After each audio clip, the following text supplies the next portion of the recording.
ಕಡೆ ಬನ್ನಿ ಸರ್.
ಸಾಕಷ್ಟು ಬಾರಿ ಬಂದು ಅವರ ಅನುಗ್ರಹ, ಅವರ ಆಶೀರ್ವಾದ, ಅವರ ನಿಜವಾದ ಸಂಬಂಧ ಈ ಮಠಕ್ಕೆ ಬೆಳೆಯೋಕ್ಕೆ ಸಾಧ್ಯವಾಗಿದೆ.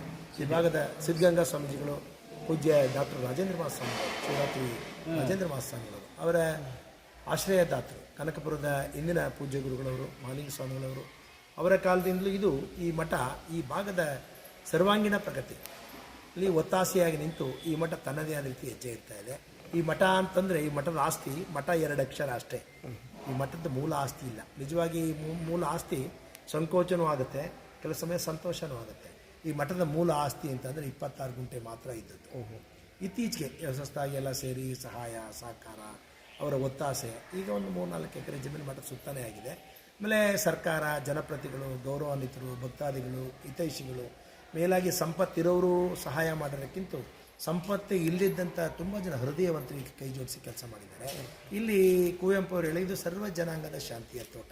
ವರ್ಗ, ವರ್ಣ, ಜಾತಿ, ಜನಾಂಗ, ಭೇದ ಭಾವ ಇಲ್ಲದೆ ಈ ಮಠ ಇಷ್ಟೂ ಜನರನ್ನ ಸಲಹುಕೊಂಡು ಬಂದಿದೆ. ಇದಕ್ಕೆ ಅವನ ಅನುಗ್ರಹ, ಸಾರ್ವಜನಿಕರ ಒತ್ತಾಸೆ, ಜೊತೆಗೆ ಸರ್ಕಾರ ಸಹಾಯ ಧನ 100-200 ಮಕ್ಕಳಿಗೆ ಅನುದಾನ ತಗೊಂಡು ಅಷ್ಟು ಬಿಟ್ಟರೆ ಬೇರೆ ಏನಿಲ್ಲ. ಇದೆಲ್ಲವೂ ಭಕ್ತಾದಿಗಳ ಜೋಳಿಗೆಯ ಬಲದಿಂದಲೇ ನಡ್ಕೊಂಡು ಬರ್ತಾ ಇದೆ. ನಿಜಕ್ಕೂ ಪ್ರತಿದಿನ 2 ಜಿಲ್ಲೆ ಹುಣಸೂರು ತಾಲೂಕಿನ ಗಾವಡಗೆರೆ ಎಂಬ ಗ್ರಾಮದಲ್ಲಿ ಓಂ ಶ್ರೀ ಗುರುಲಿಂಗ ಜಂಗಮದೇವರ ಮಠ. ಈ ಮಠ ಪ್ರಾಚೀನ ಪರಂಪರೆಯ ದಿವ್ಯತೆಯನ್ನು ಪಡ್ಕೊಂಡಿದೆ. ಪ್ರಾಚೀನ ಪರಂಪರೆಯ ಮಠ ಇದ್ದರೂ ಮಠಗಳ ಅಸ್ತಿತ್ವ ಮತ್ತು ಆಸ್ತಿಯ ವ್ಯವಸ್ಥೆಯಲ್ಲಿ ಜೀರ್ಣೋದ್ಧಾರದ ಕೊರತೆ ಇತ್ತು. 1972-73ನೇ ಸಾಲಿನಲ್ಲಿ ನಾವು ಸಣ್ಣವರಿದ್ದಾಗಲೇ ಈ ಮಠದ ಸ್ವಾಮಿಗಳಾಗಿ ಈ ಭಾಗದ ಸರ್ವಜನರ ಆಶ್ರಯ, ಆಲೋಚನೆ, ಸಮಗ್ರ ಸಹಕಾರ ಮನೋಭಾವದಿಂದ ಈ ಮಠ ತನ್ನದೇ ಆದ ರೀತಿ ಹೊಸ ಹೆಜ್ಜೆಯನ್ನು ಇಡ್ತಾ ಇದೆ. ಈ ಮಠದ ಎಲ್ಲ ಬಡ ಮಕ್ಕಳ ಆಶ್ರಯ ತಾಣ ಇದು.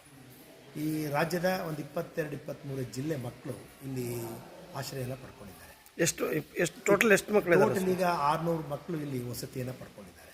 ಅವರಲ್ಲಿ 182 ಹೆಣ್ಮಕ್ಳಿದ್ದಾರೆ, 400 ಚಿಲ್ಲರೆ ಗಂಡ್ಮಕ್ಳಿದ್ದಾರೆ.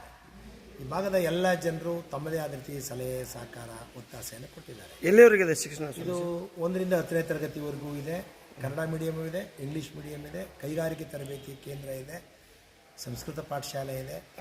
ವಸತಿಯಲ್ಲೇ 600 ಜನರ ಮಕ್ಕಳು ಇಲ್ಲಿ ಆಶ್ರಯವನ್ನು ಪಡ್ಕೊಂಡಿದ್ದಾರೆ. ಶಿಕ್ಷಕರು ಎಷ್ಟು? ಶಿಕ್ಷಕರು 36 ಜನರು ಇಲ್ಲಿ ಕೆಲಸ ಮಾಡೋರಿದ್ದಾರೆ. ಅದಲ್ಲದೆ ನಮ್ಮ KR ನಗರದಲ್ಲೂ ಒಂದು ಶಾಲೆ ಇದೆ, ಅಲ್ಲೂ ಒಂದು 16-17 ಜನ ಕೆಲಸ ಮಾಡ್ತಾ ಇದ್ದಾರೆ. ಆಮೇಲೆ ಎಲ್ಲವೂ ಆ ಭಗವಂತನ ಅನುಗ್ರಹ. ಜಾತ್ರೆ ಏನಾರ ನಡೀತದೆ ಸ್ವಾಮೀಜಿ? ವರ್ಷಂಪ್ರತಿ ಇಲ್ಲಿ ನಮ್ಮ ಆಶ್ರಯ ಶಕ್ತಿ ದೇವತೆಯ ಜಾತ್ರಾ ಮಹೋತ್ಸವ ನಡೀತದೆ. ಕನಿಷ್ಠ ಒಂದು 10-20 ಸಾವಿರ ಜನರು ಆ ಜಾತ್ರಾ ಮಹೋತ್ಸವಕ್ಕೆ ಬರ್ತಾರೆ. ಅವರಿಗೆಲ್ಲ ಪ್ರಸಾದ ವ್ಯವಸ್ಥೆ, ಯಾವುದೋ ಮೂಲ ಸಂಬಂಧ ನಾವು ಮಾಡಿದ್ದೀವಿ ಅನ್ನೋಕ್ಕಿಂತ ಎಲ್ಲರೂ ಸೇರಿ ಕೈಗೂಡಿ ಮಾಡಿರೋ ಕಾರ್ಯಾಗಾರ.